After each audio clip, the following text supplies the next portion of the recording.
the second A in ADAPT, affect, or you can say it as affection.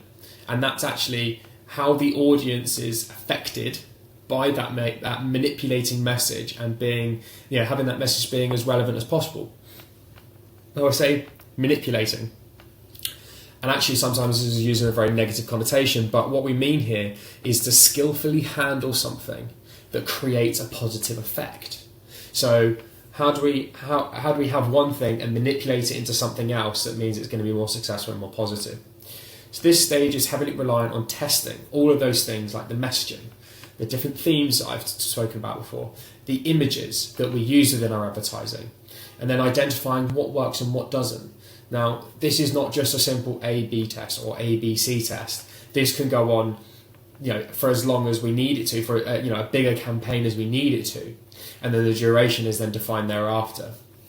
We typically see that it can be quite quick to identify what tests are working better, so we're quite reactive and very proactive about finding that.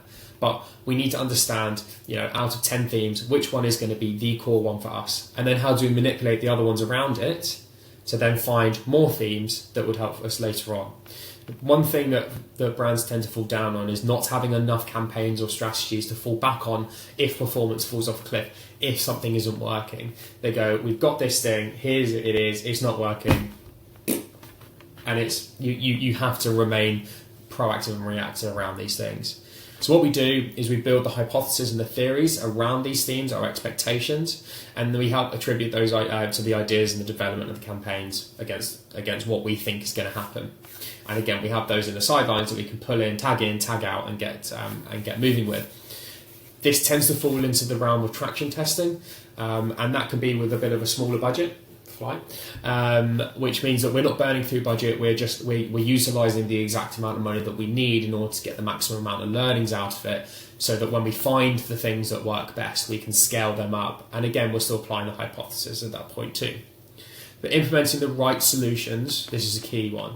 Implementing those right solutions to the problems that people are having leads to the acquisition of the right people. That's what really gets the high quality, the loyal, retained users.